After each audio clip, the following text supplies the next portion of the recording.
Good morning प्यारे बच्चों। कल हमने जिस टॉपिक पे चर्चा की थी वो था खेल। हमने खेल के अर्थ और परिभाषा के बारे में कल पढ़ चुके हैं और आज हम डिस्कशन करेंगे खेल की विशेषताओं पे। जैसा कि हमने कल पढ़ा कि खेल वे जन्मजात प्रवृत्तियां होती हैं जिन्हें स्वतंत्रता पूर्वक आनंद की प्राप्ति के लिए बिना परिणाम की चिंता किए खेला जाता है।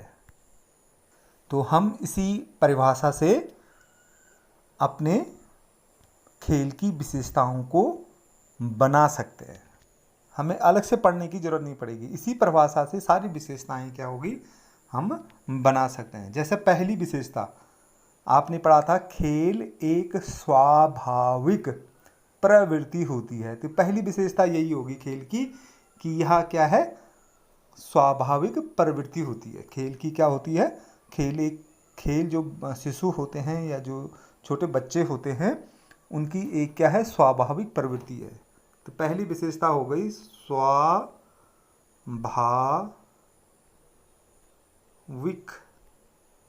प्रवृत्ति। स्वाभाविक प्रवृत्ति, ठीक है ना, ये पहली विशेषता है खेल की। खेल बच्चा जो है वो सीख के नहीं आता, न वो बाहर सीखता है, बल्कि ये क्या है, बच्चा इसे स्वाभाविक रूप से, ठीक है ना, अपने आप ही क्या है, सीख लेता है। तो ये उसकी क्या है, पहली विशेषता हो गई। दूसरी जो विशेषता है खेल की वो होती है जन्मजात प्रवृत्ति। जन्मजात प्रवृत्ति,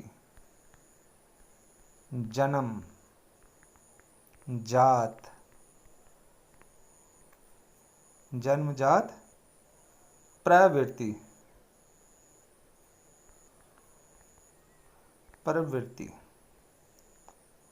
ठीक है, ये खेल की क्या है, दूसरी विशेषता हो गई,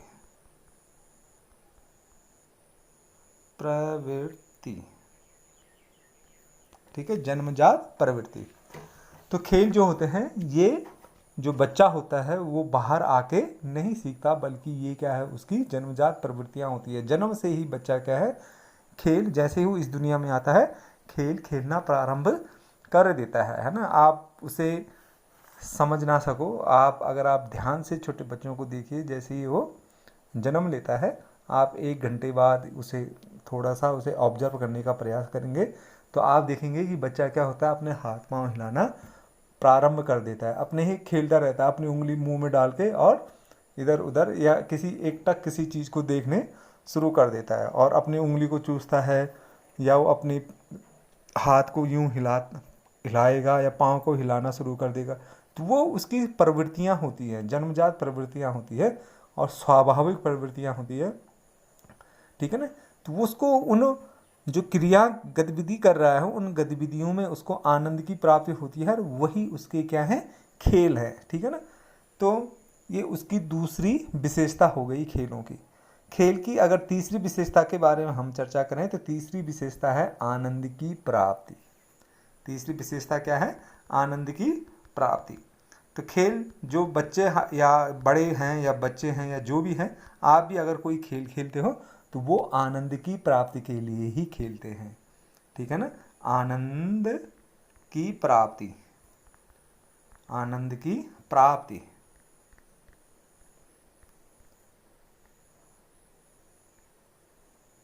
ठीक है। तो आप भी जो खेल खेलते हैं वो किसके लिए खेलते हैं, आनंद की प्राप्ति के लिए ही खेलते हैं, क्योंकि आपको खेल खेलने में इतना आनंद आता है कि आप पूरी दीन दुनिया को ही भूल जाते हैं, ठीक है। तो ऐसे ही जब छोटे बच्चे होते हैं, जो शिशु होते हैं, वो भी जब खेल को खेलते हैं तो उसमें उनको आनंद की अनुभूति होती है और वो खो जाते हैं, अपने ही दुनिया में खो जाते हैं, इतने आनंदित हो जाते हैं, ठीक है ना। तो ये इसकी क्या है, तीसरी विशेषता हो गई। चौथी जो विशेषता होती है खेलों की वो है स्वतंत्रता पूर्वक क्रिया विधि, ठीक है ना। चौथी विशेषता क्या है, स्वतंत्रता पूर्वक क्रिया विधि। स्वतंत्रता, ठीक है ना, स्वतंत्रता पूर्वक क्रिया विधियाँ। तो खेल जो होते हैं वो आदमी किसी भी दबाव में नहीं खेलता, चाहे छोटा शिशु हो या चाहे आप हो। अगर आप किसी के कभी भी खेल खेल रहे होते हैं तो उसमें आपके ऊपर किसी भी प्रकार का कोई दबाव नहीं होता। ऐसा इसलिए होता है क्योंकि आप जब कोई भी गतिविधि कर रहे होते हैं जो जिसे आप खेल कहते हो, तो उस समय आप आनंद की इतनी अनुभूति करते हो कि आपके ऊपर जितना भी दबाव होता है आप उसको भूल जाते हो। ठीक है ना। इसका एक कारण ये भी है क्योंकि हमें खेल खेलते समय हम इसके अंत में क्या होने वाला है, हम हारने वाले हैं, जीतने वाले हैं, हमें चोट लगने वाली है या नहीं लगने वाली है, इस चीज़ या इस परिणाम का हमें कोई चिंता नहीं होती है। जब चिंता नहीं होगी तो फिर हम किसी भी दबाव से क्या होंगे, मुक्त होंगे और स्वतंत्रता पूर्वक जो ये गतिविधियाँ होती है जिसे हम खेल कह रहे हैं उनको करते जाते हैं। तो इसलिए खेल क्या होता है, स्वतंत्रता पूर्वक खेला जाता है, बिना किसी दबाव के, बिना किसी चिंता के। तो ये इसकी क्या हो गई, चौथी विशेषता हो गई। पांचवी जो विशेषता होती है खेल की वो होती है परिणाम से मुक्त। ठीक है ना। पांचवी विशेषता क्या होगी, परिणाम से मुक्त। ठीक है ना, परिणाम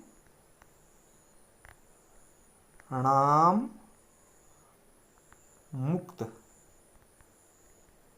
ठीक है ना, परिणाम मुक्त यानी कि खेल का परिणाम क्या होगा। ठीक है ना, इसकी खेल खेलते समय कोई चिंता नहीं होती या इसका कोई फिक्र नहीं की जाती कि खेल का परिणाम क्या होगा। जैसे आप गुल्ली डंडा खेल रहे हैं या आप लूडो खेल रहे हो या आप खो खो खेल रहे हो या आप पकड़म पकड़ाई खेल रहे हो या आप ये गिट्टियाँ जो होती है, बट्टे जिसे आप बोलते हो, वो खेल रहे हो, कुछ भी आप गेम खेल रहे हो जो छोटा या आप खेल रहे हो, छोटा शिशु खेल रहे हो, उसका अंत में परिणाम क्या होगा इसका किसी को कोई भी चिंता नहीं होती है।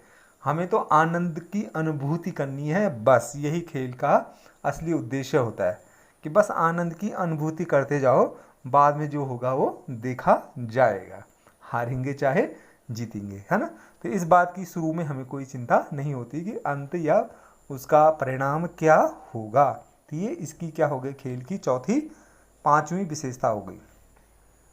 एक अन्य विशेषता जो खेल की है वो होती है प्रशिक्षण मुक्त। ठीक है ना, प्रशिक्षण मुक्त, प्रशिक्षण मुक्त। ठीक है ना, प्रशिक्षण मुक्त।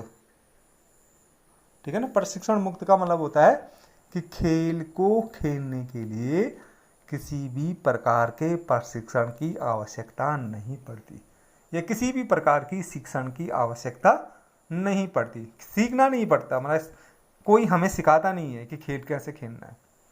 जो छोटे, विशेषकर जो छोटे शिशु होते हैं उनको नहीं सिखाया जाता है कि वो अपने हाथ पाँव को कैसे चलाएंगे।